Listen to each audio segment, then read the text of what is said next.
Afternoon. Good afternoon, ma'am. Good afternoon, Miss. Afternoon, ma'am.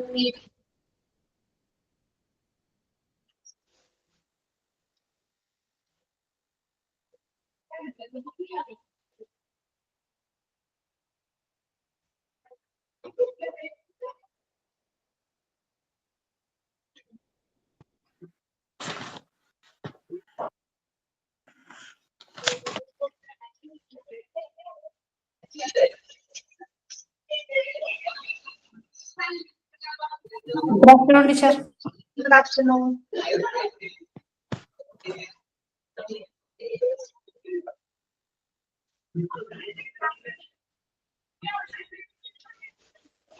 നമ്മൾ എവിടെ വരെ എടുത്തത്?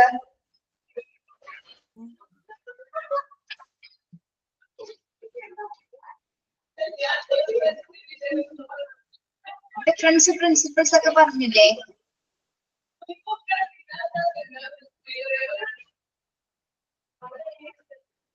കേൾക്കുന്നുണ്ടോ?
Teacher, phone is. Good afternoon. Good afternoon, Miss. Good afternoon, ma'am. Good afternoon, ma'am. Good afternoon.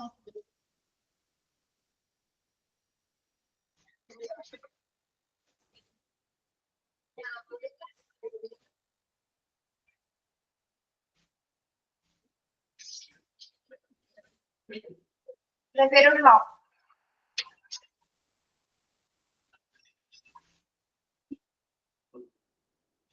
ബാക്കിയുള്ളവരൊക്കെ എവിടെ പോയി?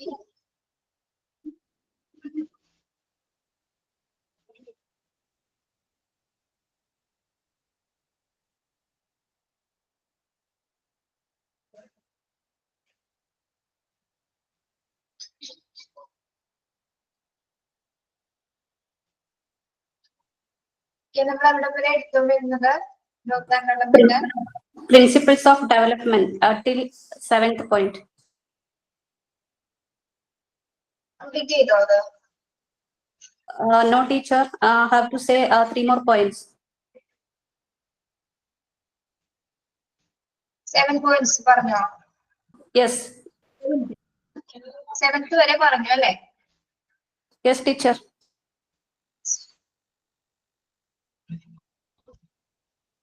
ഗീത മലയാളി അല്ലേ? ആണോ? Yes, I am a Malayali in Kannur. വ്യാക്കം In Kannur.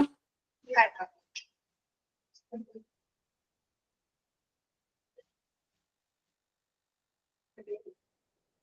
Okay.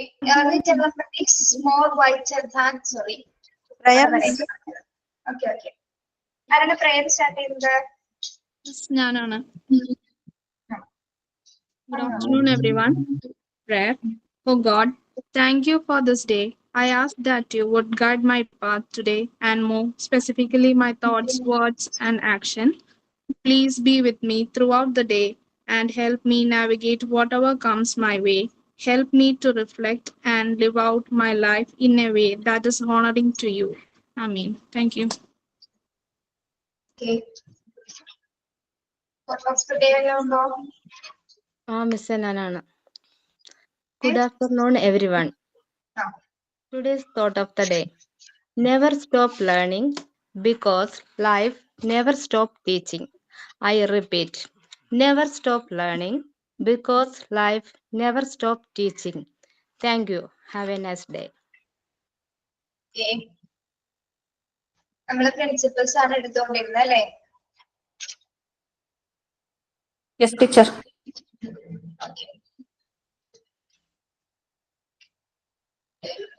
Point പറഞ്ഞല്ലേ early development is more vital than later development.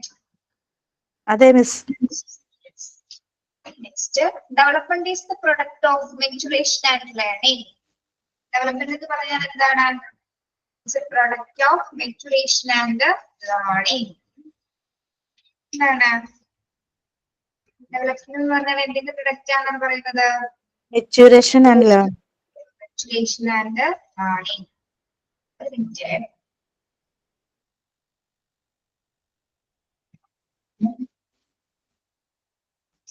അതായത് പക്വതയുടെയും പഠനത്തിന്റെയും ഫലമാണ് എന്താ? വികസനം എന്നാണ് പറയുന്നത് അല്ലെ? നമ്മുടെ പ്രവൃത്തികളുടെ ഫലമാണ് എന്താ? അതിനുള്ള വികസനം എന്ന് പറയുന്നത്. പക്വതയുടെയും പഠനത്തിന്റെയും ഫലമാണ് development. Development is the product of maturation and learning. There are individual differences in development. ഡെവലപ്മെന്റിൽ എന്താണ്? ഇൻഡിവിജ്വൽ ഡിഫറൻസസ് ഉണ്ട് അല്ലെ? എല്ലാവരും ഇൻഡിവിജ്വലി ഡിഫറൻസ് ആണ്, ഡിഫറെന്റ് ആണ് അല്ലെ? അതായത് വ്യക്തി വ്യത്യാസങ്ങൾ ഉണ്ടായിരിക്കും, എല്ലാവരും ഒരേപോലെയല്ല അല്ലെ? എല്ലാവരിലും എന്തുണ്ടായിരിക്കും? ഇൻഡിവിജ്വൽ ഡിഫറൻസസ് ഉണ്ടായിരിക്കും അല്ലെ? എല്ലാവരുടെയും ക്യാരക്ടറിസ്റ്റിക്സും ബിഹേവിയറിലൊക്കെ എന്താണ്? ഒരുപാട് വ്യത്യാസങ്ങൾ ഉണ്ടായിരിക്കും. അപ്പോ ഡെവലപ്മെന്റിന്റെ ഭാഗത്ത് എന്താണ്? ഇൻഡിവിജ്വലി ഡിഫറൻസസുകൾ ഉണ്ടായിരിക്കും. ഒരു വ്യക്തിക്ക് അയാളുടേതായ രീതിയിലായിരിക്കും ആളുടെ ഡെവലപ്മെന്റ്സ് ഉണ്ടായിരിക്കുന്നത്. അപ്പൊ അയാളുടെ പെർസ്പെക്റ്റീവില്, അയാളുടെ സിറ്റുവേഷൻ അനുസരിച്ച് മറ്റൊരാൾക്ക് എന്താണ്? അയാളുടെ ബിഹേവിയർ, അങ്ങനെ പല പല ബിഹേവിയർ ഉള്ളവരാണ് എല്ലാവരും അല്ലെ? ഓരോ വ്യക്തികളും എന്താണ് പരസ്പരം വ്യത്യസ്തരാണ്. അപ്പൊ അവരിലെല്ലാം തന്നെ എന്താണ് പരസ്പര വ്യത്യാസമായിട്ട് തന്നെയായിരിക്കും വികസനം അഥവാ ഡെവലപ്മെന്റ് ഉണ്ടായിരിക്കുക. ഓക്കെ.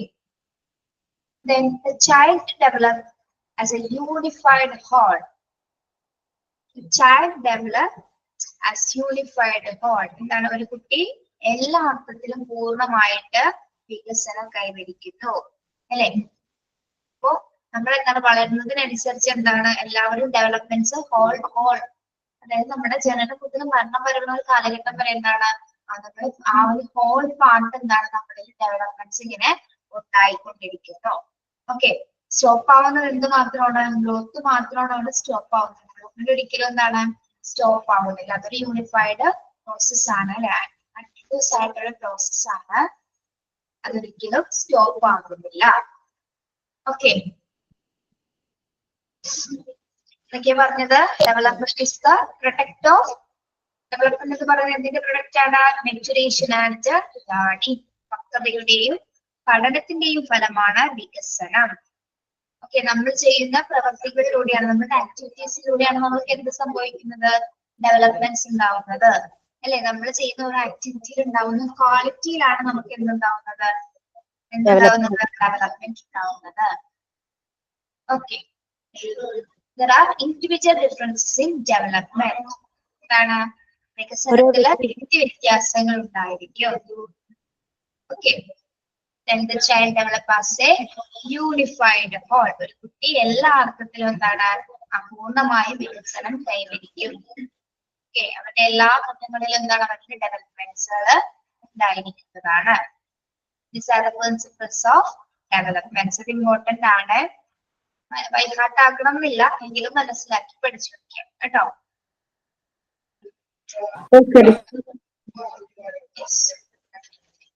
ഇനി നമ്മൾ നോക്കാൻ പോകുന്നത് factors that affect growth and development. ഗ്രോത്തിനെയും ഡെവലപ്മെന്റിന്റെയും അഫക്ട് ചെയ്യുന്ന ഫാക്ടേഴ്സ് ഘടകങ്ങൾ എന്തൊക്കെയാണ്? What are the factors affecting growth and development? The main factors that growth and developments are hereditary and environment. പ്രധാനമായിട്ടും രണ്ട് ഫാക്ടേഴ്സുകളാണ്, രണ്ട് ഘടകങ്ങളാണ് നമ്മളുടെ വളർച്ചയെയും വികസനത്തെയും സ്വാധീനിക്കുന്നത്. എന്തൊക്കെയാണ്? Hereditary and environment. എന്താണ് ഹെറിഡിറ്ററി? പാരമ്പര്യവും എന്താണ്? എൻവയോൺമെന്റ്, സറൗണ്ടിങ്സുമായിട്ട് പരിസ്ഥിതി അല്ലെ, നമ്മളുടെ ചുറ്റുപാട് എന്നുള്ളൊരർത്ഥത്തില്. ഓക്കെ. അപ്പൊ ഇവിടെ രണ്ട് ഫാക്ടേഴ്സ് ആയിട്ട് ഒരുപാട് പോയിന്റ്സ് കൊടുത്തിട്ടുണ്ട്. ഫസ്റ്റ് വരുന്ന എന്താണ്? ഹെറിഡിറ്ററി ഫാക്ടർ ആണ് നമ്മൾ നോക്കുന്നത്. പാരമ്പര്യ ഘടകങ്ങൾ എങ്ങനെയാണ് നമ്മളുടെ വളർച്ചയിലും വികസനത്തിലും ഒരു വ്യക്തിയെ സഹായിക്കുന്ന പാരമ്പര്യ ഘടകങ്ങൾ എന്തൊക്കെയാണെന്നാണ്. നിങ്ങൾക്ക് വേറെ എന്തെങ്കിലും ശബ്ദം കേൾക്കുന്നുണ്ടോ? I think that somebody is unmuting. No. ക്ലാസ്സിലെ പുറത്തുനിന്നുള്ളതാണ്. നെക്സ്റ്റ് ക്ലാസ്സിൽ ഒച്ചയാണ് കേൾക്കുന്നത്. ക്ലാസ് റൂമിലെല്ലാം തൊട്ടടുത്താണ്.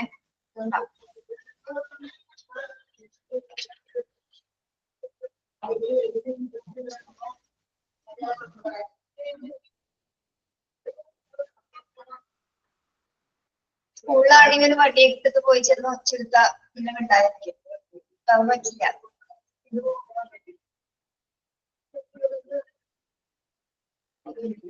അവരും സംസാരിക്കുകയാണ്, ടീച്ചർ സംസാരിക്കുക.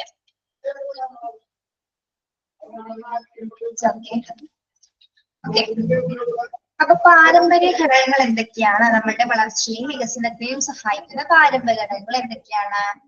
ഹെറിഡിറ്ററി ആൻഡ് ജനറ്റിക് ഫാക്ടർ അല്ലെ. നമ്മളുടെ ഹെറിഡിറ്ററി എന്ന് പറയുമ്പോൾ എന്താണ്? ജനറ്റിക് ഫാക്ടർ അല്ലെ. ജനിതകമായിട്ടുള്ള കുറച്ച് ഘടകങ്ങളാണ് നമ്മളുടെ വളർച്ചയെയും വികസനത്തിനെയും സഹായിക്കുന്നത്. അതിൽ എന്തൊക്കെയാണ് വരുന്നത്? ഹെറിഡിറ്ററി ഫാക്ടേഴ്സ് എന്തൊക്കെയാണ്? ഓക്കെ, പറഞ്ഞേ. പാരമ്പര്യ ഘടകങ്ങൾ എന്തൊക്കെയാണ്? Colour of the skin, physical features. പറഞ്ഞോളൂ. ഫിസിക്കലായിട്ടുള്ള physical features colour of the skin അല്ലെ, colour of the skin, eyes, hair, And shape, yes, nose, ear. shape of nose and ears like. Okay. എന്താണ് physical features എന്ന് പറയുമ്പോൾ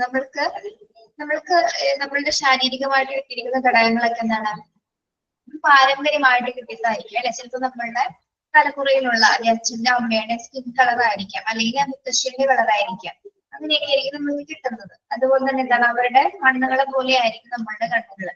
അല്ല, ചിലരുടെ brownish കണ്ണുകളായിരിക്കാം, നീല കളറുള്ള കണ്ണുകളായിരിക്കാം, അങ്ങനെ പല നിറത്തില്. അതൊക്കെ പാരമ്പര്യമായിട്ട് നമുക്ക് കിട്ടുന്നതാണ്. നമ്മുടെ തലമുറയിൽ ആരെങ്കിലുമൊക്കെ അത് ഉണ്ടായിരിക്കാം. അതുപോലെ തന്നെ എന്താണ് ഹെയർ അല്ലെ, ചിലർക്ക് നല്ല നീളമുള്ള മുടികളായിരിക്കാം, ചുരുണ്ട മുടികളായിരിക്കാം, നല്ല കഴുത്തുള്ള നല്ല കട്ടിയുള്ള മുടികൾ അല്ലെ, നല്ല ഉള്ളുള്ള മുടികൾ ഉണ്ടായിരിക്കാം. അതൊക്കെ നമുക്ക് പാരമ്പര്യമായിട്ട് കിട്ടുന്നതെന്നാണ് നമ്മൾ പറയാറ് അല്ലെ. അങ്ങനെ പറയൂലേ, എന്റെ അമ്മയ്ക്ക് അത്രയും മുടി ഉണ്ടായിരുന്നത്, എനിക്കും ആ മുടി കിട്ടി, അതുപോലെ തന്നെ കിട്ടിയിട്ടുള്ളത് അല്ലേ, നമ്മളങ്ങനെ പറയാറില്ലേ?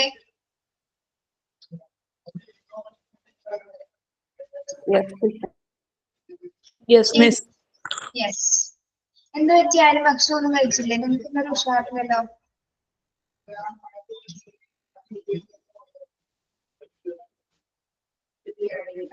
കഴിച്ചാൽ നിങ്ങള് ഭക്ഷണം കഴിച്ചിട്ടാണോ ക്ലാസ്സിൽ കയറിയത്? അതെ മിസ്.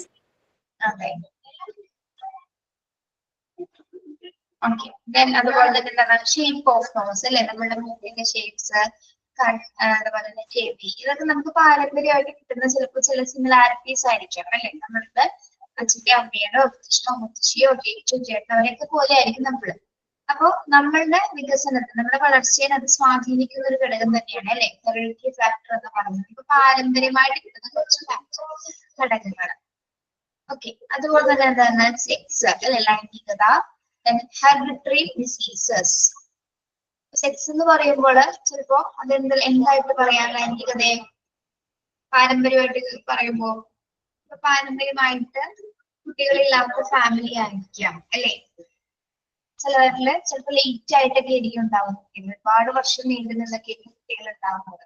അങ്ങനത്തെ ഒരു ടൈപ്പ് ഉണ്ടായിരിക്കാം. അതുപോലെ തന്നെ എന്താണ് പിന്നെ എന്തെങ്കിലും സെക്സ് പരമായിട്ടുള്ള എന്തെങ്കിലും ലൈംഗികമായിട്ട് എന്തെങ്കിലും അസുഖങ്ങളോ അങ്ങനെ എന്തെങ്കിലുമൊക്കെ ബന്ധപ്പെട്ട് വരുന്ന കാര്യങ്ങൾ അതിലെ ഉൾപ്പെടാം. അപ്പൊ അത് തുടർന്നുള്ള തലമുറയിലും അത് ചിലപ്പോൾ ബാധിക്കാനുള്ള സാധ്യത. ഓക്കെ. Hereditary diseases. എന്താണ് ഹെറിഡിറ്ററി ഡിസീസസ്? ജനിതകമായിട്ടുള്ള രോഗങ്ങള്. എന്തൊക്കെയാണ് നമ്മുടെ പാരമ്പര്യമായിട്ട് നമുക്ക് കിട്ടുന്ന രോഗങ്ങൾ? എന്തൊക്കെയാണ്? ക്യാൻസർ വരാൻ ചാൻസ് ഉണ്ട്. Breast cancer. Okay. Sugar, pressure,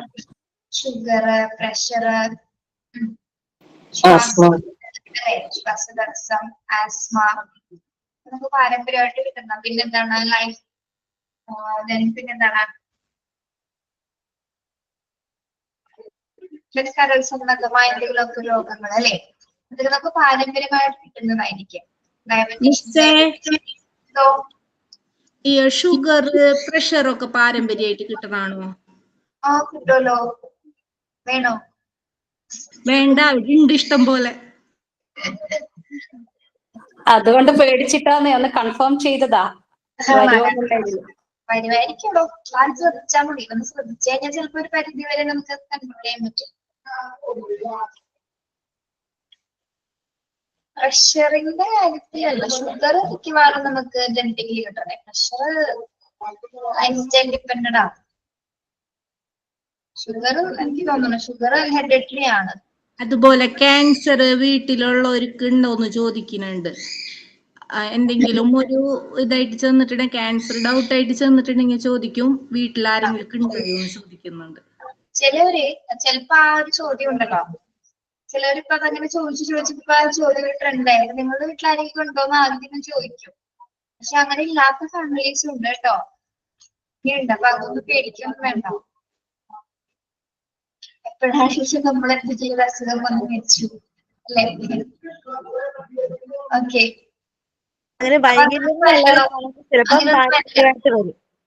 ചിലവർക്ക് ഉണ്ടോ, ചില പാരമ്പര്യങ്ങളിൽ ചിലപ്പോ അത് എന്താ പറയാ, അതൊരു സാഹചര്യങ്ങളോ അല്ലെങ്കിൽ എന്തെങ്കിലുമൊക്കെ കണ്ടീഷൻസ് അനുസരിച്ചായിരിക്കും ചിലപ്പോൾ അതുപോലെ തന്നെ കിട്ടുന്നത്. പക്ഷെ എപ്പോഴും കാര്യം ഈ പറഞ്ഞ കാര്യങ്ങൾ മാത്രമാണ് നമുക്കൊരു പാരമ്പര്യമായിട്ട് കിട്ടുന്ന കാര്യങ്ങൾ. ഫിസിക്കൽ ഫീച്ചേഴ്സും ദെൻ കുറച്ച് ഹെറിഡിറ്ററി ഡിസീസസും. ക്യാൻസർ എന്ന് പറയുമ്പോൾ ഈ ഒരു കുറച്ച് നാളുകളെല്ലാം കിട്ടുള്ളൂ ക്യാൻസർ ഒരു വലിയ രോഗമായിട്ട് പിടിപെടാൻ വേണ്ടിയിട്ട് അല്ലെ. ഈ ഒരു കുറച്ച് അടുത്ത കാലഘട്ടങ്ങളിലല്ലേ ഇത് എല്ലാവരിലും കണ്ടുവരാൻ തുടങ്ങിയത്. കുട്ടികളിലും മുതിർന്നവരിലും എല്ലാത്തിലും സർവ്വസാധാരണമായിട്ട് ക്യാൻസർ കണ്ടുവരുന്നത്. ഓക്കെ, അപ്പൊ അതാണ് ഹെറിഡിറ്ററി ഡിസീസസ്. അപ്പൊ നമ്മുടെ പാരമ്പര്യ ഘടകങ്ങളുടെ പ്രധാനമായിട്ട് നമ്മുടെ വളർച്ചയെയും വികസനത്തെയും സ്വാധീനിക്കുന്ന എന്തൊക്കെയാണ്?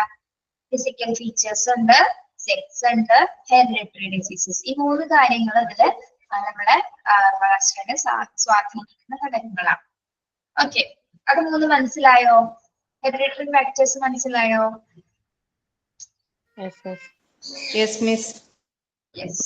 ഇനി എൻവിയോൺമെന്റൽ ഫാക്ടേഴ്സ് എന്താണ് നോക്കാം. എൻവിയോൺമെന്റൽ ഫാക്ടേഴ്സ്.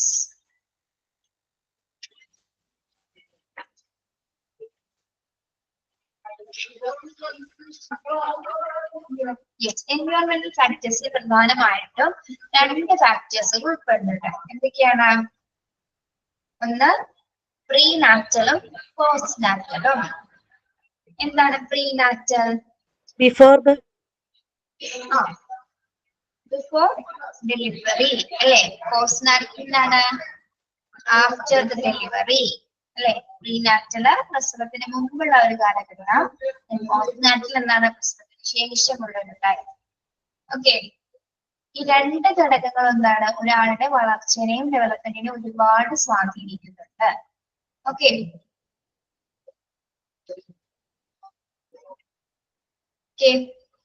ഇവിടെ മോണ്ടിസോറി പറയുന്നത് എന്താണ്? Montessori is aligned with modern psychologists who acknowledge the influence of both nature and nurture. She writes about the inherited characteristics and predetermined patterns of behavior, but she also approves of the very strong influences of environmental conditions. Montessori ഇവിടെ പറയുന്നത് എന്താണ്? ഇവിടെ psychologist, modern സൈക്കോളജിസ്റ്റുകൾ പറയുന്നത് ഓരോരുത്തരുടെ നേച്ചറാണ് അവരെ പരിപോഷിപ്പിക്കപ്പെടുന്നത്. ഓരോരുത്തരുടെ environment ആണ്, നേച്ചറാണ് അവരെ എന്ത് ചെയ്യുന്നത്? അവരെ ഡെവലപ്മെന്റ് ചെയ്യാനായിട്ട്, നർച്ചർ ചെയ്യാനായിട്ട്, പരിപോഷിപ്പിക്കാനായിട്ട് സഹായിക്കുന്നത്. പക്ഷെ മോണ്ടിസോറി എന്താണ് പറയുന്നത്? Inherited characteristics. ഇൻഹെറിറ്റഡ് എന്താണ്?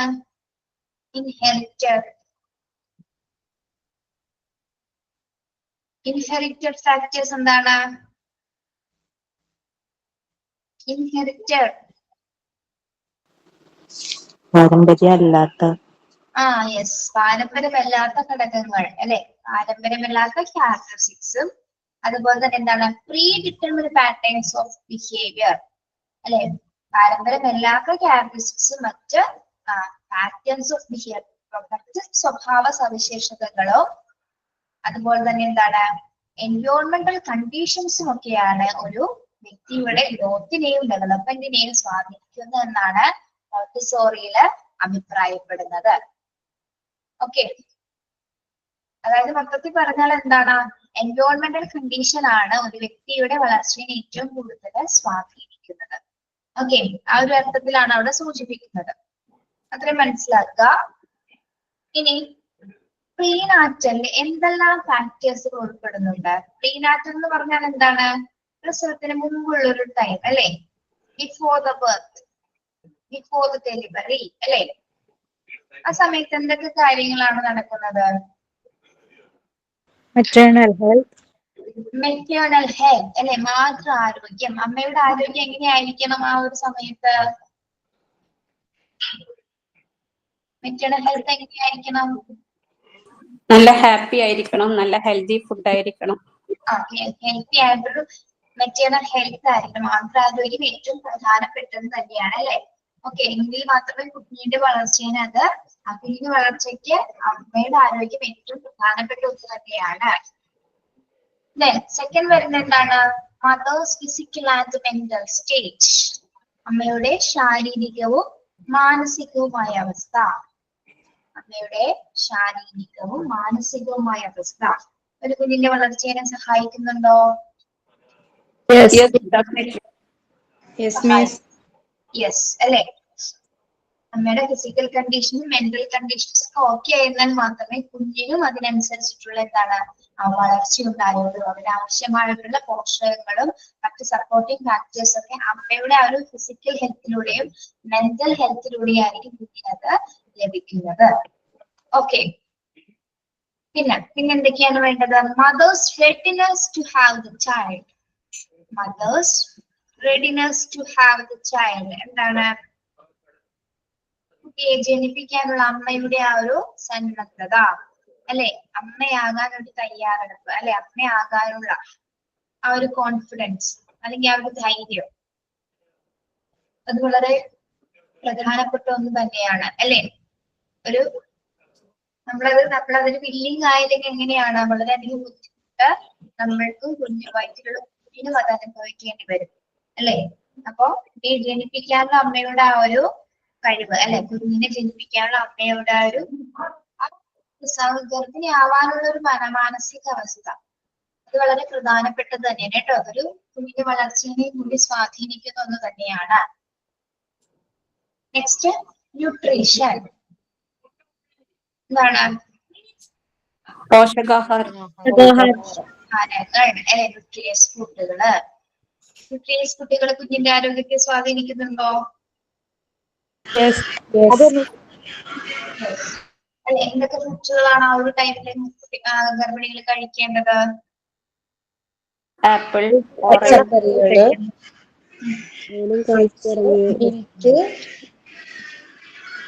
പ്രോട്ടീൻസ്, വൈറ്റമിൻസ് എല്ലാം അടങ്ങിയ ന്യൂട്രിയസ് ആയിട്ടുള്ള ഫുഡ്സ് ആയിരിക്കണം ആ ഒരു പീരീഡില് അമ്മ കഴിക്കേണ്ടത്. അത് അമ്മയുടെ ആരോഗ്യത്തിനും കുഞ്ഞിന്റെ ആരോഗ്യത്തിനും വേണ്ടിയിട്ടാണ് എന്താ ന്യൂട്രിയസ് ആയിട്ടുള്ള ഫുഡുകള് എന്താണ് കഴിക്കാനായിട്ട് ആവശ്യപ്പെടുന്നത്. ഓക്കെ, എങ്കിൽ മാത്രമാണ് എന്റെ കുഞ്ഞിന് ഓരോ മാസവുമുള്ള അല്ലെ, ഓരോ മാസവും ഓരോരോ വളർച്ചയുടെ കാലഘട്ടമാണ്, ഓരോ സ്റ്റേജസ് ആണ്. അപ്പൊ ആ വളർച്ചയ്ക്ക് ആവശ്യമായിട്ടുള്ള പോഷക ഗുണങ്ങള് അല്ലെ, വൈറ്റമിൻസ്, പ്രോട്ടീൻസ് ഒക്കെ കൃത്യമായ അളവില് കുഞ്ഞിനെത്തിയാൽ മാത്രമേ കുഞ്ഞിന്റെ ശാരീരിക വളർച്ചയും മാനസിക വളർച്ചയും വളരുന്നതിനായിട്ട് ഓരോ ഘട്ടം അല്ലെ, 1 മാസം 2 മാസം 9 മാസമുള്ള ഒരു കാലയളവില് കുഞ്ഞിന്റെ വളർച്ച വളരെ അതീവ ശ്രദ്ധ കൊടുക്കേണ്ടത് തന്നെയാണ് അല്ലെ. അപ്പൊ ഓരോ മാസവും എന്താണ് കുഞ്ഞ് അല്ലെ, ഓരോ വീക്ക് ബൈ വീക്ക് എന്താണ് കുഞ്ഞ് വളരുന്നുണ്ട് അല്ലെ. അപ്പൊ കുഞ്ഞിന് ആവശ്യമായിട്ടുള്ള പോഷകഗുണങ്ങൾ അമ്മയുടെ ബ്ലഡ് സ്ട്രീമിൽ കൂടിയിട്ടാണ് കുഞ്ഞിന് ലഭിക്കുന്നത്. ഓക്കെ, അമ്മയുടെ പ്രസവത്തിലൂടെയാണ് കുഞ്ഞിന് പോഷകാഹാരങ്ങൾ ലഭിക്കുന്നത്. അപ്പൊ അത് ഏറ്റവും സ്വാധീനിക്കുന്ന ഒരു ഘടകം തന്നെയാണ് ന്യൂട്രീസ് ആയിട്ടുള്ള ഫുഡ്സുകള്. ഇനി ഡ്രഗ് ഓർ ആൽക്കഹോൾ ഇൻടേക്ക് എന്താണ്? ഡ്രഗ് ഓർ പ്രീനാച്ചുറൽ കെയറിൽ ഇതുപോലെ മയക്കുമരുന്നോ ആൽക്കഹോളൊക്കെ ഉപയോഗിക്കാൻ പാടുണ്ടോ? ഇല്ല. മയക്കുമരുന്ന്, മദ്യം എന്നിവ കഴിച്ചാൽ എന്തൊക്കെ ദോഷങ്ങളാണ് ഉണ്ടാവുക? അത് കുഞ്ഞിനെയും ബാധിക്കും. കുഞ്ഞിനെയും ബാധിക്കും. കുഞ്ഞിനെ ഏതൊക്കെ രീതിയിലാണ് അത് ബാധിക്കുന്നത്? കുഞ്ഞിനെ അമ്മയെ ഒരേപോലെ ബാധിക്കുന്നുണ്ട് അല്ലെ. ചിലപ്പോ അത് അബോർഷന് ചാൻസസ് അല്ലെ, അബോർഷൻ ഉണ്ടാവാനുള്ളൊരു സാധ്യതയുണ്ട്. അതുപോലെ തന്നെ എന്താണ് കുഞ്ഞിന് എന്തെങ്കിലും തരത്തിലുള്ള വൈകല്യങ്ങൾ ഉണ്ടാകും. അമ്മയുടെ ആരോഗ്യത്തിനും അത് മോശമാണ് അല്ലെ. അമ്മയുടെ മറ്റ് ഓർഗൻസിന്റെ പ്രവർത്തനങ്ങൾക്കൊക്കെ അത് ലിവർ തുടങ്ങിയ പ്രവർത്തനങ്ങൾക്കൊക്കെ അത് ഏറ്റവും അപകടകരമായ ഒന്ന് തന്നെയാണ്. അപ്പോ ആ ഒരു ടൈമിൽ ഒരിക്കലും ഇത്തരത്തിലുള്ള വസ്തുക്കള് ഒന്നും തന്നെ ഉപയോഗിക്കാനായിട്ട് പാടില്ല. മയക്കുമരുന്ന് അല്ലെങ്കിൽ മദ്യം തുടങ്ങിയ വസ്തുക്കള് ഉപയോഗിക്കാനായിട്ട് പാടില്ല. അത് അമ്മയെയും കുഞ്ഞിനെയും ഒരേപോലെ തന്നെ ബാധിക്കുന്നത് തന്നെയാണ്.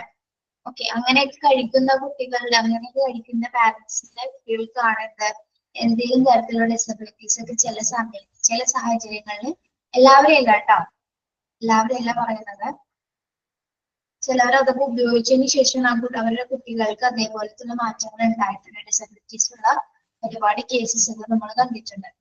ഓക്കെ, അപ്പൊ അത് മാക്സിമം ഒഴിവാക്കുക. മാക്സിമം അല്ല, അത് ഒരിക്കലും ഉപയോഗിക്കാൻ പാടില്ല. ഒരു ഗർഭകാല പീരീഡിൽ ഒരിക്കലും നമ്മൾ അത്തരത്തിലുള്ള ഭക്ഷണങ്ങളോ മറ്റു ഡ്രിങ്കുകളോ ഒന്നും തന്നെ കുടിക്കാൻ പാടില്ല.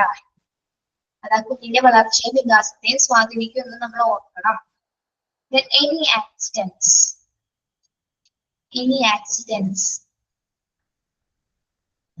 വീണ് പോവാതെ നോക്കണം മെയിൻ ആയിട്ട്. ഇനി ആക്സിഡൻസ് എന്ന് പറഞ്ഞാൽ ചിലപ്പോ എന്താണ് ആക്സിഡന്റ് ചിലപ്പോ തട്ടി വീഴുക, അല്ലെങ്കിൽ ബാത്റൂമിൽ വീഴുക, അല്ലെ, അല്ലെങ്കിൽ ഏതെങ്കിലും തരത്തിലുള്ള ആക്സിഡൻസുകൾ, അപകടങ്ങൾ ഉണ്ടാവുക, അല്ലെ എന്തെങ്കിലും തരത്തിലുള്ള അപകടങ്ങള്, അല്ലെങ്കിൽ എന്താണ് in case of any accident എന്താ സംഭവിക്കുന്നത്? അബോർഷനോ അല്ലെങ്കിൽ മറ്റ് ബുദ്ധിമുട്ടുള്ള ചിലപ്പോ കുഞ്ഞ് മരിച്ചു പോകാം, അല്ലെങ്കിൽ അമ്മയ്ക്ക് കുഞ്ഞിന് ഒരേപോലെ തന്നെ എന്താണ് മരണ സാധ്യത ഉണ്ടാവുന്നതാണ്. ഓക്കെ, അപ്പൊ അത്തരത്തിൽ അപകടങ്ങൾ വരാതിരിക്കാനായിട്ട് അധികം ശ്രദ്ധയോടെ വേണം ആ ഒരു 10 മാസത്തെ ആ ഒരു പീരീഡ് കൊണ്ടുപോകാനായിട്ട്. ഓക്കെ, അപ്പൊ എന്തെങ്കിലും ആക്സിഡന്റ് സംഭവിച്ച സമയത്തും ചിലപ്പോ വയറ്റിൽ കിടക്കുന്ന കുഞ്ഞിന് എന്തെങ്കിലും തരത്തിലുള്ള തകരാറുകൾ സംഭവിച്ചിരിക്കുകയാണ്. പിന്നീടുള്ള സ്കാനിങ്ങിലോ അല്ലെങ്കിൽ പിന്നീട് തുടർന്നുള്ള മാസങ്ങളിലായിരിക്കും നമ്മൾ അതൊക്കെ കണ്ടുപിടിക്കുന്നത്. അപ്പൊ നമ്മളുടെ ഒരു അശ്രദ്ധ മൂലം എന്താണ് ആ കുഞ്ഞിന്റെ ജീവനെയാണ് അത് ഏറ്റവും കൂടുതൽ അപായപ്പെടുത്തുന്നത്.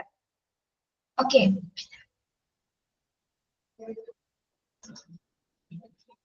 എന്തൊക്കെയാണ് പ്രീനാറ്റൽ കെയറിൽ വരുന്ന എന്തൊക്കെയാണ് പ്രീനാറ്റൽ ഫാക്ടേഴ്സ് എന്തൊക്കെയാണ്? maternal health, പറഞ്ഞോളൂ.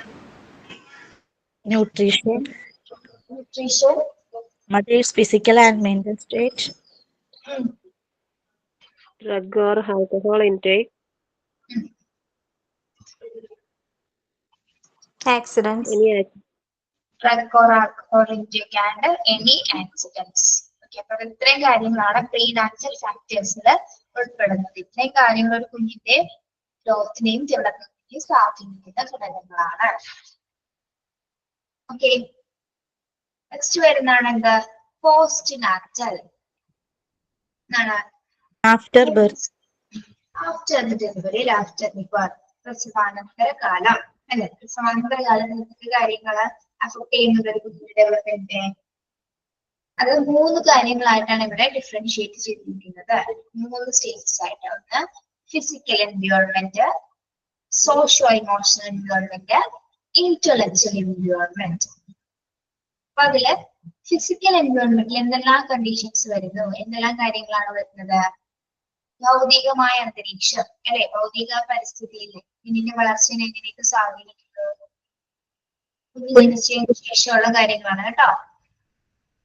ലിവിങ് കണ്ടീഷൻസ്, എന്താണ് ലിവിങ് കണ്ടീഷൻ? താമസിക്കുന്ന ചുറ്റുപാട്, യെസ്, വെരി ഗുഡ്. ജീവിത സാഹചര്യങ്ങൾ, അല്ലെ? ജീവിക്കുന്ന ആ ഒരു ചുറ്റുപാട് കുഞ്ഞിന്റെ വളർച്ചയെ സ്വാധീനിക്കുന്നുണ്ട്. Okay, play space and environment, പരിസ്ഥിതിയും കളിക്കാനായിട്ടുള്ള ആ സ്പേസും കുട്ടിക്ക് അത്യാവശ്യമാണ്. ഒരു റൂമിൽ തന്നെ അടച്ച് പൂട്ടിയിടാതെ അവരെ അവരുടേതായ ഫ്രീഡത്തിനനുസരിച്ച് വിടുക, നല്ല എൻവയോൺമെന്റ് ആയിരിക്കുക. പ്ലേ സ്പേസ് ഉണ്ടായിരിക്കും, കുഞ്ഞിന് കളിക്കാനായിട്ട് പ്രത്യേകമായ ഒരു അന്തരീക്ഷം നമ്മൾ പ്രൊവൈഡ് ചെയ്യണം. എങ്കിൽ മാത്രമേ കുഞ്ഞിന്റെ മറ്റ് പ്രവർത്തനങ്ങളൊക്കെ അതിലൂടെ വികസിക്കും. കുഞ്ഞ് കളിച്ച് തന്നെ വളരണം, അല്ലെ? കുഞ്ഞ് കളിച്ച് തന്നെയാണ് വളരേണ്ടത്. അല്ലാതെ അവനൊരു മുറിക്കുള്ളിൽ അടച്ചിട്ടിരുത്തി നിർത്തുന്ന ഒരു പരിപാടി സാധ്യമല്ല, അല്ലെ? കുഞ്ഞിന്റെ വളർച്ചയെ തന്നെ മെന്റലി ഫിസിക്കൽ ആയിട്ടുള്ള വളർച്ചയെ തന്നെ അത് മോശമാക്കുന്ന തരത്തിലായിരിക്കും. അപ്പോ അവർക്ക് കളിക്കാനുള്ള ഒരു സ്പേസും ചുറ്റുപാടും ഉണ്ടാക്കി കൊടുക്കണം. Okay, next health and nutrition. എന്താണ്? ആരോഗ്യവും നല്ല ന്യൂട്രീഷൻ അടങ്ങിയ ഫുഡുകളും കൊടുത്ത്, അതായത് ആരോഗ്യവും പോഷകാഹാരവും, അല്ലെ? നല്ല ആരോഗ്യം കിട്ടുന്നെങ്കിൽ എന്താണ്? ന്യൂട്രീസ് ആയിട്ടുള്ള കുട്ടികൾ കഴിക്കണം, അല്ലെ? അവരുടെ ശാരീരിക വളർച്ചയ്ക്ക് വേണ്ടി ആവശ്യമായിട്ടുള്ള ഫുഡ്സുകൾ, വൈറ്റമിൻസ്, പ്രോട്ടീൻസ് തുടങ്ങിയ മറ്റ് ഭക്ഷണ പദാർത്ഥങ്ങളെല്ലാം തന്നെ എന്താണ് കുഞ്ഞിന് ആ ഒരു പീരീഡില് കിട്ടേണ്ടതാണ്. എങ്കിൽ മാത്രമേ കുഞ്ഞിന് ഒരു നല്ല ആരോഗ്യസ്ഥിതി, അല്ലെ, നല്ലൊരു ഫിസിക്കൽ കണ്ടീഷൻ കുഞ്ഞിന് ഉണ്ടാവുകയുള്ളൂ. ഓക്കെ, ഡിപ്പെൻഡ് ഓൺ ന്യൂട്രീഷൻ, അല്ലെ? അതിന്റെ ഫിസിക്കൽ കണ്ടീഷൻ എന്തുമായി ഡിപ്പെൻഡ് ആണ്? ന്യൂട്രീഷൻ ആയിട്ടുള്ള ഫുഡ്സിൽ, അല്ലെ? പോഷകങ്ങൾ നിറഞ്ഞ ഭക്ഷണത്തിൽ നിന്നുമാണ് കുഞ്ഞിന് എന്തുണ്ടാവുന്നത്? നല്ലൊരു ഹെൽത്ത്, അല്ലെ? നല്ലൊരു ആരോഗ്യം ഉണ്ടാവുന്നത്. ഓക്കെ, പിന്നെ എന്തൊക്കെയാണ് പോസ്റ്റ് നാറ്റൽ കെയറില് ഫിസിക്കൽ എൻവയോൺമെന്റിൽ എന്തൊക്കെയാണ്? Illness and accidents. ഒരു കുഞ്ഞിന്റെ വളർച്ചയുടെ ഇൽനെസ്സും ആക്സിഡൻസും ഒക്കെ സ്വാധീനിക്കുന്നുണ്ടോ? Yes. എങ്ങനെയാണ് അസുഖങ്ങളും അപകടങ്ങളൊക്കെ കുഞ്ഞിന്റെ വളർച്ചയുടെയും വികസനത്തിനെയൊക്കെ സ്വാധീനിക്കുന്നത്?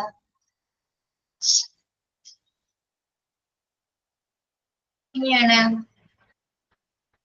അസുഖം വന്നു കഴിഞ്ഞാല് കുട്ടിക്ക് ആരോഗ്യം ഉണ്ടാവില്ല, വീക്ക് ആയിരിക്കും. Okay. Then accidents. എന്തെങ്കിലും ഒരു അസുഖം വന്നാല് ഹോസ്പിറ്റലിൽ എത്രയും പെട്ടെന്ന് എത്തിക്കുക. ശരീര തരത്തിലുള്ള അസുഖങ്ങൾ ഉണ്ടായാൽ തന്നെ എന്താണ് കുഞ്ഞിന്റെ ശാരീരിക അവസ്ഥ വളരെ മോശമാകാനുള്ള ഒരു സാധ്യതയുണ്ട്. അതുപോലെ തന്നെ എന്താണ് എന്തെങ്കിലും ആക്സിഡൻസ് ഉണ്ട് അല്ലെ, അപകടങ്ങൾ ഉണ്ടായി കഴിഞ്ഞാൽ ചിലപ്പോ എന്താണ് ചെറിയ പ്രായത്തിൽ നിന്ന് താഴെ വീഴുകയോ കട്ടിൽ നിന്ന് താഴെ വീഴുകയോ അല്ലെങ്കിൽ ആരെങ്കിലും എടുത്തു പോകുന്ന സമയത്ത് ചിലപ്പോൾ കൈവിട്ട് താഴെ പോവുകയോ അങ്ങനെയൊക്കെ ഒരുപാട് ഇൻസിഡൻസുകൾ ഉണ്ടാവും. അത് കുഞ്ഞിന് എന്താണ് സംഭവിക്കുന്നത്? ഏതെങ്കിലും ഓർഗൻസിനാണ് ചിലപ്പോൾ തകരാറ് സംഭവിക്കുന്നത്. ചിലപ്പോ ഒരു വശം കുഞ്ഞിന്റെ തളർന്നു പോകാം അല്ലെ. ചില ആൾക്കാർക്ക് എടുത്തു വെക്കുന്നത് കണ്ടിട്ടില്ല കുട്ടികൾ, അങ്ങനെ ഒരിക്കലും ചെയ്യാൻ പാടില്ല അല്ലെ. കുഞ്ഞു കുട്ടികളെ എടുത്തെറിയും താഴത്തേക്കൊക്കെ. എറിയുന്നതാണ് ക്യാച്ച് ചെയ്യുന്നുള്ള ഇതിലാണ് അറിയുന്നത്. പക്ഷെ ചിലപ്പോൾ പിടിവിട്ട് കഴിഞ്ഞാൽ എന്താ സംഭവിക്കുക? കുഞ്ഞ് ചിലപ്പോൾ താഴെ വീഴും. അത് മരണ കാരണം പോലെ ആയേക്കും. അതുപോലെ തന്നെ എന്തെങ്കിലും ആക്സിഡൻസ് അല്ലെ, റോഡ് ആക്സിഡൻസുകൾ മറ്റ് ഇൻസിഡൻസുകളൊക്കെ എന്താണ് കുഞ്ഞിന്റെ. അപ്പൊ അത്തരത്തിൽ എന്തെങ്കിലും ആക്സിഡൻസുകൾ സംഭവിച്ചു കഴിഞ്ഞാൽ ചിലപ്പോ എന്താണ് ഏതെങ്കിലും ഓർഗൻസിന് എന്തെങ്കിലും കംപ്ലൈൻസ് വരാം, അല്ലെങ്കിൽ ഏതെങ്കിലും ഓർഗൻ എടുത്ത് കളയേണ്ടി വരാം, അല്ലെങ്കിൽ ഏതെങ്കിലും എന്താണ് അവയവങ്ങളിൽ തന്നെ എന്താണ് കുറിച്ച് മാറ്റണം, അങ്ങനെ എന്തെങ്കിലുമൊക്കെ ഒരു ബുദ്ധിമുട്ട് വന്നു കഴിഞ്ഞാൽ എന്താണ് ആളുടെ ഗ്രോത്തും ഡെവലപ്മെന്റ് അവിടെ സ്റ്റോപ്പ് ആവുകയാണ് അല്ലെ. ആൾക്ക് പിന്നെ എന്താണ് പിന്നീട് കുഞ്ഞിന് ചിലപ്പോ കാലൊക്കെ മുറിച്ച് കളഞ്ഞാല് പിന്നീട് കാല് രണ്ടാമതൊരിക്കലും നമുക്ക് തിരിച്ചു കൊണ്ടുവരാനായിട്ട് സാധിക്കില്ല. അപ്പൊ അത്തരത്തിലുള്ള സിറ്റുവേഷൻസ് ഒക്കെ അവരുടെ വളർച്ചയെ സ്വാധീനിക്കുന്നുണ്ട് കേട്ടോ. അപ്പൊ അങ്ങനെ ഒന്നും ഉണ്ടാകാനായിട്ട് പാടുള്ളതല്ല. വിൽനെസ് ആൻഡ് ആക്സിഡൻസ് മാക്സിമം നമ്മള് വളരെയധികം ശ്രദ്ധ കൊടുത്ത് വേണം അത് കെയർ ചെയ്യുന്നത്, പ്രത്യേകിച്ച് കുട്ടികളുടെ കാര്യത്തിൽ. ഓക്കെ,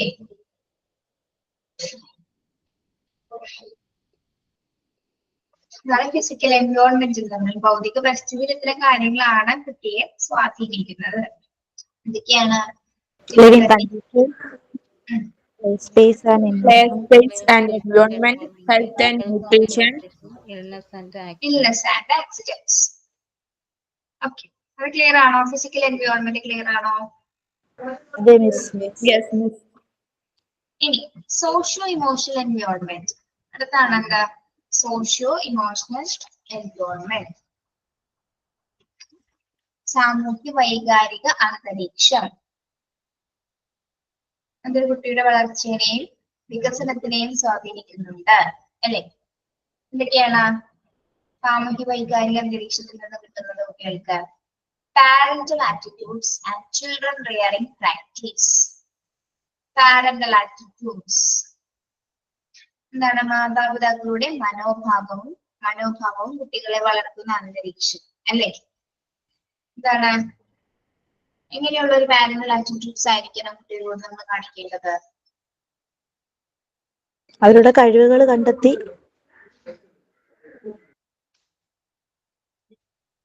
പറഞ്ഞോളൂ.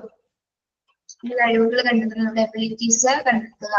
അതിനു മുൻപ് എന്താണ് കുട്ടികളോട് സ്നേഹത്തോടെ വേണം പെരുമാറാനായിട്ട് അല്ലെ. ലവ് ആൻഡ് കെയർ ആണ് അവർക്ക് ആദ്യമായിട്ട് വേണ്ടത് അല്ലെ. നല്ലൊരു ആറ്റിറ്റ്യൂഡ്സ്, വളരെ സ്നേഹത്തോടെ ഫ്രണ്ട്ലി ആയിട്ടുള്ള ഒരു ആറ്റിറ്റ്യൂഡ് ആയിരിക്കും കുറച്ചും കൂടി നല്ലത് അല്ലെ. ആ ഒരു ആറ്റിറ്റ്യൂഡ് പ്രൊവൈഡ് ചെയ്യുകയാണെങ്കിൽ എന്താണ് ആ കുട്ടികളെ നമ്മൾ പറയുന്നതനുസരിച്ച് നമ്മുടെ കൂടെ തന്നെ നിൽക്കും. പക്ഷെ ശിക്ഷിക്കേണ്ട സമയത്ത് ശിക്ഷിക്കുക, കൂടെ നിൽക്കേണ്ട സമയത്ത് അവരെ കൂടെ നിർത്തുക. അതുപോലെ തന്നെ എന്താണ് അവർക്ക് വളർന്നു വരാനുള്ള അന്തരീക്ഷം മാതാപിതാക്കളാണ് ഒരുക്കി കൊടുക്കേണ്ടത്. അപ്പൊ അവരോട് നല്ലൊരു സ്നേഹത്തോടുള്ള ഒരു മനോഭാവമായിരിക്കണം എല്ലാ പാരന്റ്സും കാണിക്കേണ്ടത്. അത് അവരുടെ വളർച്ചയെയാണ് കൂടുതൽ സ്വാധീനിക്കുന്നത്. വളരെ മോശമായിട്ടാണ് കുട്ടികളോട് ബിഹേവ് ചെയ്യുന്നതെങ്കിലോ, അതിന്റെ മോശം ബിഹേവിയർ ആണെങ്കിലോ എന്തായിരിക്കും അവരുടെ തിരിച്ചുള്ള റിപ്ലൈ എങ്ങനെയായിരിക്കും? അവരും അതുപോലെ തന്നെ പെരുമാറും. അവര് പിന്നെ നമ്മളൊന്നും പറയുന്നത് വളരെ ഒന്നുകിൽ നമ്മൾ ആദ്യം ചീത്തയായിട്ട് പറയുമ്പോൾ എന്താ കുട്ടികൾ പേടിക്കും. പിന്നീട് എന്താണ് പിന്നെ പിന്നെ പിന്നെ അവർ ആ പേടിയൊക്കെ മാറി പിന്നെ അവർക്ക് ശീലമാവും. പിന്നെ അവരത് മൈൻഡ് ചെയ്യില്ല. പക്ഷെ അത് സ്നേഹത്തോടെ മര്യാദക്കാണ് നമ്മൾ പറഞ്ഞു കൊടുക്കുകയാണെങ്കിലോ കുട്ടികൾ അത് അക്സെപ്റ്റ് ചെയ്യും അല്ലെ. എന്താണ് അതിന് ശരി എന്ന് കുട്ടികൾ അക്സെപ്റ്റ് ചെയ്യും. അതുപോലെ പറഞ്ഞു കൊടുക്കണം അല്ലെ. അതുപോലെ സ്നേഹിച്ചാൽ മാത്രമേ കുട്ടികളെ നമുക്ക് ഇന്നത്തെ കാലത്ത് പ്രത്യേകിച്ച് കുട്ടികളെ വളരെയധികം ഫ്രണ്ട്ലി മൈൻഡോട് കൂടി കൊണ്ടുപോയാൽ മാത്രമേ ഓക്കെ എന്താണ് അവരെ നമുക്ക് നല്ല രീതിയിൽ മുന്നോട്ട് കൊണ്ടുപോകാനായിട്ട് സാധിക്കുള്ളൂ. അപ്പൊ അവർക്ക് വേണ്ടിയിട്ട് നമ്മൾ ഒരു നല്ല രീതിയിൽ ആറ്റിറ്റ്യൂഡ്സ് ആയിരിക്കണം പ്രൊവൈഡ് ചെയ്യുന്നത്. ഓക്കെ, അതാണ് സോഷ്യൽ ഇമോഷണൽ എൻവയൺമെന്റിൽ ഫസ്റ്റ് വരുന്ന ഒരു പോയിന്റ് എന്ന് പറയുന്നത്. മാതാപിതാക്കള് കുട്ടികളോടുള്ള മനോഭാവം, നല്ലൊരു മനോഭാവത്തോട് കൂടിയാണ് കുട്ടികളെ നമ്മള് വളർത്താനായിട്ട്. ഓക്കെ, വളരെ ചിട്ടയായിട്ടൊന്നല്ല പറയുന്നത്. എന്താണ് കാര്യകാരണങ്ങൾ വ്യക്തമായി മനസ്സിലാക്കി കൊടുക്കണം. അവർക്കൊരു വ്യക്തിത്വം ഉണ്ടാകുന്ന രീതിയിലുള്ള അന്തരീക്ഷം നമ്മൾ പ്രൊവൈഡ് ചെയ്ത് കൊടുക്കാം. അവരെ കെയർ ചെയ്യുക. ഇത്തരം കാര്യങ്ങളായിരിക്കണം നമ്മള് ആറ്റിറ്റ്യൂഡ്സിൽ ഉണ്ടായിരിക്കുന്നത്. പിന്നെന്താണ് സോഷ്യോ എക്കണോമിക് സ്റ്റാറ്റസ്. ഒരു കുട്ടിയുടെ വളർച്ചയെ സോഷ്യോ എക്കണോമിക് സ്റ്റാറ്റസ് സ്വാധീനം ചെലുത്തുന്നുണ്ടോ? സാമ്പത്തിക അന്തരീക്ഷം ഉണ്ട് അല്ലെ? എങ്ങനെയാണ്?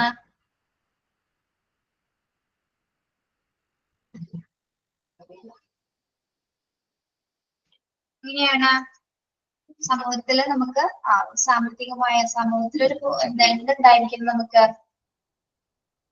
സ്റ്റാറ്റസ് ഉണ്ടായിരിക്കും, നിലയും വിലയും ഉണ്ടായിരിക്കണം അല്ലെ? നല്ലൊരു ഫാമിലി ബാക്ക്ഗ്രൗണ്ട് ഉണ്ടെങ്കിൽ മാത്രമേ. അതുപോലെ തന്നെ എന്താണ് അവനെ വളർത്തിക്കൊണ്ടുവരാനായിട്ട് എക്കണോമിക്കലി എന്താണ് എക്കണോമി ഒരുപാടൊന്നല്ല, എക്കണോമിക്കലി ആളെന്തായിരിക്കണം? കുറച്ച് അത്യാവശ്യം കുഞ്ഞിനെ നോക്കാനും കുടുംബത്തെ നോക്കാനുള്ളൊരു പക്വതയും ഫിനാൻഷ്യൽ സ്റ്റെബിലിറ്റി എങ്കിലും ഉണ്ടായിരിക്കണം. ഒരുപാടൊന്നല്ല, ആവശ്യത്തിന് അല്ലെ? എങ്കിൽ മാത്രമാണ് നമുക്ക് ആ കുട്ടികൾ നല്ല രീതിയിൽ വളർത്തിക്കൊണ്ടുവരാനായിട്ട് സാധിക്കും. പിന്നെ എന്താണ് സമൂഹത്തിൽ നമുക്കൊരു സ്റ്റാറ്റസ് ഉണ്ടായിരിക്കും അല്ലെ? ഒരുപാട് ബാഡ് കണ്ടീഷൻസിൽ കൂടെയാണ് ജീവിക്കുന്നതെങ്കിൽ എന്താണ് അത് നമ്മുടെ കുട്ടികളെ കൂടി അത് ബാധിക്കുന്നതായിരിക്കും അല്ലെ? അവര് വളർന്നു വരുന്നതാണ്. അവര് നമ്മളെ കണ്ടിട്ടാണ് അവർ വളരുന്നത്. അവരുടെ സിറ്റുവേഷൻ അനുസരിച്ചിട്ടാണ് അവരുടെ മുന്നോട്ടുള്ള കാര്യങ്ങളിലേക്കുള്ള ബാക്കി നീക്കുപോക്കും കാര്യങ്ങളൊക്കെ വരുന്നത്. ഓക്കെ, അപ്പൊ നല്ലൊരു എക്കണോമിക് സ്റ്റാറ്റസ് കുട്ടിയുടെ വളർച്ചയെ ഏറ്റവും കൂടുതൽ സ്വാധീനിക്കുന്നതാണ്. ഓക്കെ, അവന് പഠിക്കാനുള്ള അവസരങ്ങൾ ഉണ്ടാക്കി കൊടുക്കുക, അവന് വേണ്ട പഠനോപകരണങ്ങൾ പ്രൊവൈഡ് ചെയ്യുക, അവന് ഭക്ഷണം, എല്ലാ കാര്യങ്ങളും ചെയ്യാനുള്ള ഒരു എക്കണോമിക് സ്റ്റെബിലിറ്റി ആർക്കും ഉണ്ടായിരിക്കണം? പാരന്റ്സിന് ഉണ്ടായിരിക്കണം. Okay, family structure. Family structure എങ്ങനെയായിരിക്കണം?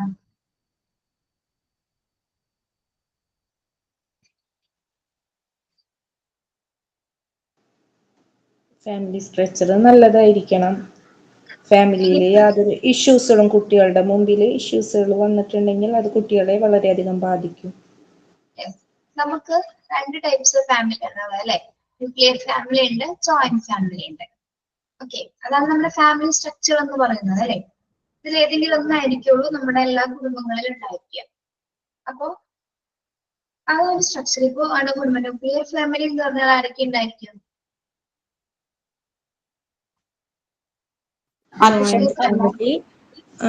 Grand father, grandmother, uncle, aunty, അങ്ങനെ കൂട്ടുകുടുംബം. അച്ഛനും അമ്മയും കുട്ടികളും മാത്രമായിരിക്കും അല്ലെ? ദെൻ ജോയിന്റ് ഫാമിലി കൂട്ടുകുടുംബത്തിലാണ് ആരൊക്കെ ഉണ്ടാവും? ഗ്രാൻഡ് പാരന്റ്സ് ഉണ്ടാവും, അങ്കിൾ ഉണ്ടാവും, ആന്റി ഉണ്ടാവും, ദെൻ അവരുടെ കുട്ടികള്, മറ്റു മെമ്പേഴ്സ് ഒക്കെ അടങ്ങുന്നതായിരിക്കും എന്ത്? ഒരു കൂട്ടുകുടുംബം അഥവാ ജോയിന്റ് ഫാമിലി എന്ന് പറയുന്നത്. അപ്പൊ ഇതിൽ നിന്ന് ഒരുപാട് വ്യത്യാസങ്ങളുണ്ട്. ഇപ്പൊ ഇവിടെ ജോയിന്റ് ഫാമിലി ആവുമ്പോഴാണ് കുട്ടികൾ ഒരുപാട് പേരായിട്ട് ഇന്ററാക്ട് ചെയ്യപ്പെടുന്നുണ്ട് അല്ലെ? ഒരുപാട് പേരുടെ അടുത്ത് സംസാരിക്കാൻ കഴിയുന്നുണ്ട്. നല്ല എല്ലാവരുടെയും ബിഹേവിയർ അവർ നോക്കിക്കാണുന്നു, എല്ലാവരിൽ നിന്നും പല കാര്യങ്ങളും ഒബ്സർവ് ചെയ്യുന്നു. അങ്ങനെ ഒരു അവസരം അവർക്ക് കിട്ടുന്നത് അവരുടെ വളർച്ചയെ സഹായിക്കുന്നുണ്ട് അല്ലെ? അതൊരു പ്ലസ് പോയിന്റ് തന്നെയാണ്.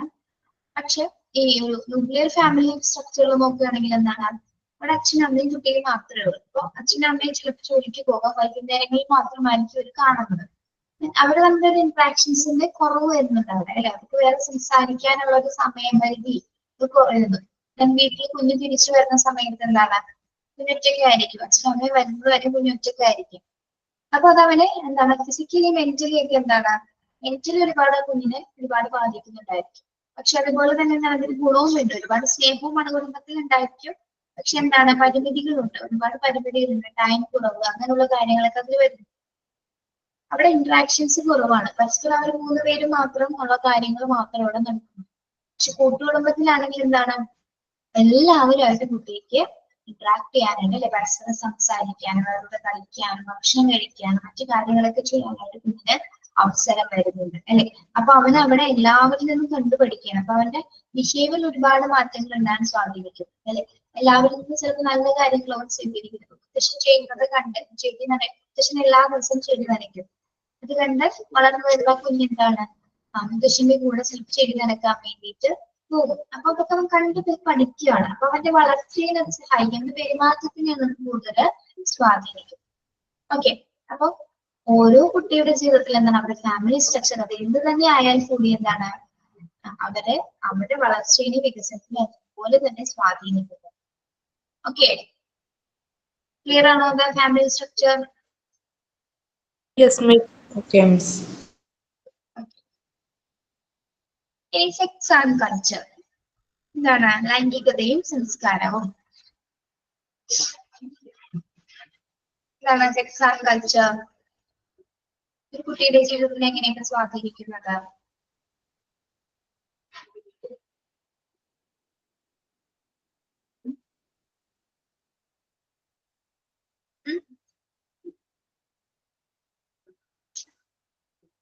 സ്വാധീനിക്കുന്നുണ്ടോ?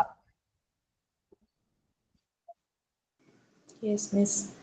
എങ്ങനെയാണ് സ്വാധീനിക്കുന്നത്?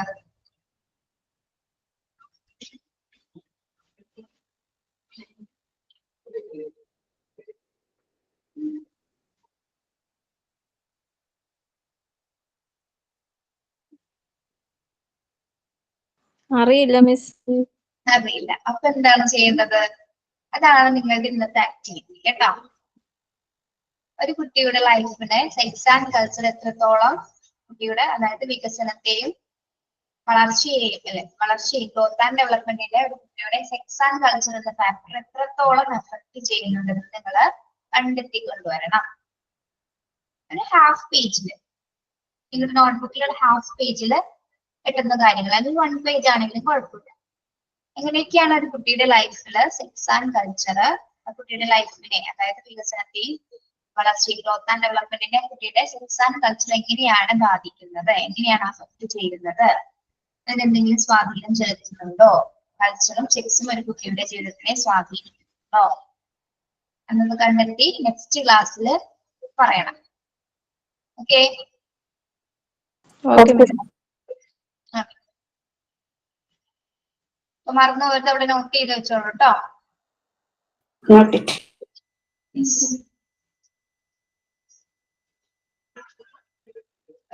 സോഷ്യൽ ഇമോഷണൽ എൻവയോൺമെന്റിൽ എന്തൊക്കെയാണ് ഉൾപ്പെടുന്നത്? പാരന്റൽ ആറ്റിറ്റ്യൂഡ്സ് പറഞ്ഞേ. Parental attitudes and child rearing practice, പിന്നെ socio economic status, family structure, sex and culture. Okay, ഇത് കണ്ടെത്തിയിട്ട് നിങ്ങൾ നിങ്ങളുടേതായ രീതിയിൽ അവതരിപ്പിച്ചാൽ മതി കേട്ടോ. അതങ്ങനെ തന്നെ കോപ്പി ആൻഡ് പേസ്റ്റ് ചെയ്യേണ്ട. നിങ്ങൾക്ക് മനസ്സിലായ കാര്യങ്ങളിൽ നിങ്ങൾ അവതരിപ്പിക്കുക. 5 പോയിന്റ്സോ അല്ലെങ്കിൽ ഹാഫ് പേജോ 1 പേജോ ആയെന്ന് വെച്ചാൽ കുഴപ്പമൊന്നുമില്ല. ഓക്കെ, അത് ടോപ്പിക്കുമായി ബന്ധപ്പെട്ട് ഒന്ന് കണ്ടെത്തി കൊണ്ടുവരാം. ഒരാഴ്ച സമയമുണ്ട് കേട്ടോ, അതിനിടയിൽ ഒരു ദിവസം ചെയ്താൽ മതിയോ? Okay, okay miss. ഇനി പോസ്റ്റ്നാറ്റൽ ഫാക്ടേഴ്സില് അടുത്തതാണ് എന്ത്? ഫിസിക്കൽ എൻവയോൺമെന്റ് പറഞ്ഞു, സോഷ്യൽ ഇമോഷണൽ എൻവയോൺമെന്റ് പറഞ്ഞു, ഇന്റലക്ച്വൽ എൻവയോൺമെന്റ് കുട്ടികളുടെ ഭൗതിക വികാസത്തെ സ്വാധീനിക്കുന്നത് എങ്ങനെയാണ് അല്ലെ, കുട്ടിയുടെ ബുദ്ധിപരമായ വികാസം എന്തൊക്കെ കാര്യങ്ങളാണ് ഇതിൽ ഉൾപ്പെടുന്നത്? Opportunity to explore and experiment. Opportunity to explore and experiment എന്താണ്? പര്യവേഷണം ചെയ്യാനും പരീക്ഷിക്കാനും പരീക്ഷണം നടത്തുവാനുള്ള അവസരം നൽകുക കുട്ടികൾക്ക് അല്ലെ. എക്സ്പ്ലോർ ചെയ്യാനായിട്ട് ഒരേ കാര്യങ്ങൾ അവർക്ക് പലതരത്തിൽ കണ്ടെത്താനായിരിക്കും അവർക്ക് താല്പര്യം അല്ലെ. ഒരുപാട് എന്താണ് ക്യൂരിയോസിറ്റി ഉള്ള കുട്ടികളായിരിക്കും അല്ലെ. അവർക്ക് ഒരുപാട് സംശയങ്ങളിലൂടെ മുന്നോട്ട് പോകുന്നവരായിരിക്കും. ഒരുപാട് എക്സ്പ്ലോർ ചെയ്യാനും എക്സ്പീരിമെന്റ് പരീക്ഷണങ്ങൾ നേടി അത് കണ്ടെത്തി അറിയാനുമാണ് കുട്ടികൾ താല്പര്യപ്പെടുന്നത്. അപ്പൊ ആ ഒരു പ്രോസസ്സ് ചെയ്യുമ്പോൾ കുട്ടികൾ എന്താണ് നടക്കുന്നത്? ഇന്റലക്ച്വലി വികസനമാണ് അല്ലെ, ഭൗതിക വികാസമാണ് കുട്ടികളിൽ ഉണ്ടാവുന്നത് അല്ലെ. അവർ കണ്ടെത്തിയാണ് അവരുടെ മെന്റൽ അതായത് ബുദ്ധി വികസിച്ചു കൊണ്ടിരിക്കുകയാണ് അല്ലെ. മെന്റൽ ആക്ടിവിറ്റിയാണ് എന്ത് എക്സ്പീരിമെന്റ് ചെയ്യുക, എക്സ്പ്ലോർ ചെയ്യുക എന്ന് പറയുന്നത്. ഓക്കെ, അപ്പൊ അത് ഏതൊക്കെ സ്റ്റേജില്ല, ഓരോരോ സ്റ്റേജ് ഉണ്ട് കുട്ടികൾക്ക് ഓരോ ഡെവലപ്മെന്റ് നടക്കുന്നുണ്ട്.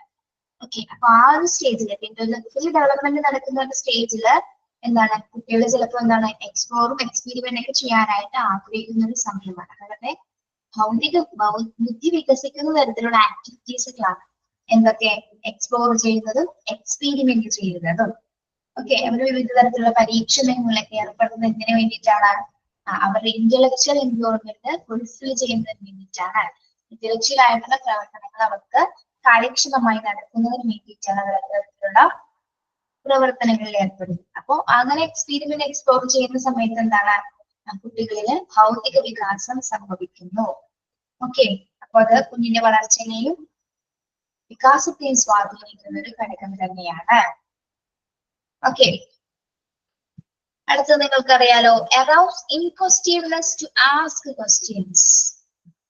എന്താണ് arouse inquisitiveness to ask questions? കുട്ടികൾ എങ്ങനെയാണ് ചോദ്യങ്ങൾ ചോദിക്കാൻ ജിജ്ഞാസ നിർത്തുന്നവരായിരിക്കും അല്ലേ.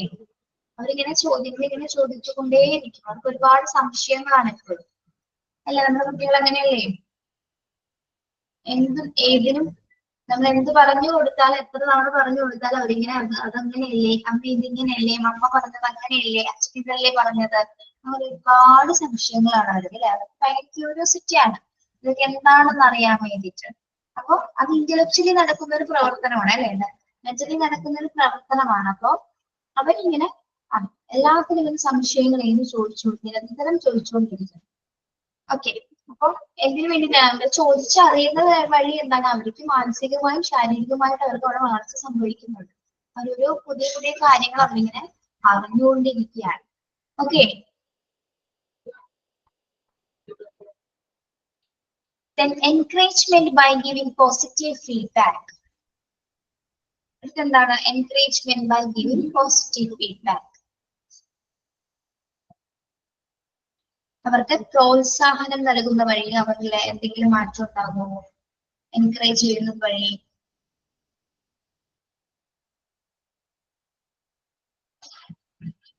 ഉണ്ടാകോ കുട്ടികളാണ്? യെസ്,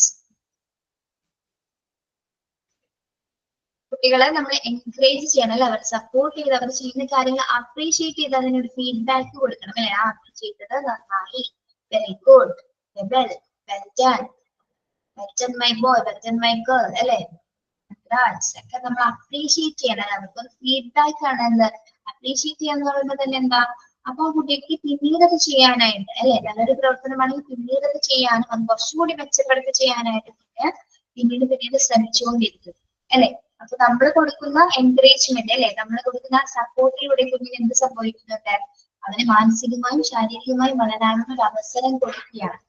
ഓക്കെ, അപ്പൊ അവന്റെ ചിന്തകള് ചിന്താഗതികള് അവന്റെ ആറ്റിറ്റ്യൂഡ്സിലൊക്കെ ഒരുപാട് വ്യത്യാസം വരെയാണ്. അച്ഛനെ വളരെ സപ്പോർട്ടീവ് ആയിട്ടാണ് അച്ഛനെ സപ്പോർട്ട് ചെയ്യുന്നത്, അപ്പൊ ഞാനിത് കുറച്ചുകൂടി നന്നായിട്ട് ചെയ്യണം, അങ്ങനെ ഒരു തോട്ട് കുഞ്ഞിന് വരികയാണ് അല്ലെ. നമ്മൾ അപ്രീഷിയേറ്റ് ചെയ്യുന്ന നമ്മളെ കുഞ്ഞുങ്ങൾക്കൊക്കെ ഇപ്പൊ നല്ലതാണ് കുട്ടി പാടി കഴിയുമ്പോൾ നന്നായിട്ട് ക്ലാപ്പ് ചെയ്ത് കഴിഞ്ഞാൽ അവർക്ക് ഭയങ്കര സന്തോഷമായിരിക്കും. നന്നായിട്ട് പാടി നല്ല മിടുക്കനാണെന്ന് പറഞ്ഞാൽ ഭയങ്കര സന്തോഷമായിരിക്കും അല്ലെ, ഭയങ്കര ഹാപ്പി ആയിരിക്കും അവര്. ഓക്കെ, അപ്പൊ അവിടെ ഒരു കാര്യം നടക്കുന്നുണ്ട്. അവര് എന്താണ് അവരവിടെ കുറച്ചുകൂടി ഡെവലപ്ഡ് ആവുകയാണ്. അവര് പിന്നെ വിചാരിക്കും പിന്നെ കുറച്ചുകൂടി നന്നായി പാടി കഴിഞ്ഞാല് അപ്രീസിയേഷൻ കിട്ടാൻ വേണ്ടിയിട്ട് പ്രവർത്തിക്കുന്ന കുട്ടികളുണ്ടാവും അല്ലെ. അപ്രീസിയേഷൻ ഇങ്ങനെ പറയാനായിട്ട് ഇങ്ങനെ ആരെങ്കിലും ഒരു അപ്രീസിയേഷൻ കിട്ടാൻ ആഗ്രഹിക്കുന്ന കുട്ടികളുണ്ട്. അല്ലാതെ തന്നെ എന്താണ് നമ്മൾ അപ്രീഷിയേറ്റ് കൊടുക്കുമ്പോൾ ഏത് കുട്ടിയാണെങ്കിലും എന്താണ് അവരിൽ അവിടെ ഡെവലപ്മെന്റ്സ് തന്നെ ഉണ്ടാവും. അവരതിൽ നിന്ന് ആ ഒരു അപ്രീസിയേഷൻ കിട്ടാവുന്ന മാത്രമല്ല, സപ്പോർട്ട് കിട്ടിയാൽ മാത്രം മതി. പിന്നെ അതിൽ വെച്ച് അതിങ്ങനെ പിടിച്ചു പിടിച്ച് കയറിപ്പെടുത്തും. അങ്ങനെ എല്ലാവരും നമ്മളെല്ലാവരും അങ്ങനെയൊക്കെ തന്നെ വന്ന ആൾക്കാരാണ് അല്ലെ.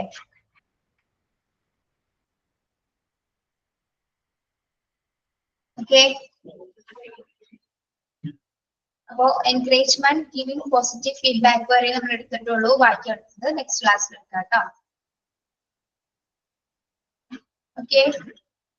Okay teacher. ഓക്കെ, ലീവ് ചെയ്തോളൂ. Thank you. Thank you, teacher. Have a nice day. Thank you, ma'am. Thank you, teacher. Thank you. Thank you. Thank you, Miss. Thank you.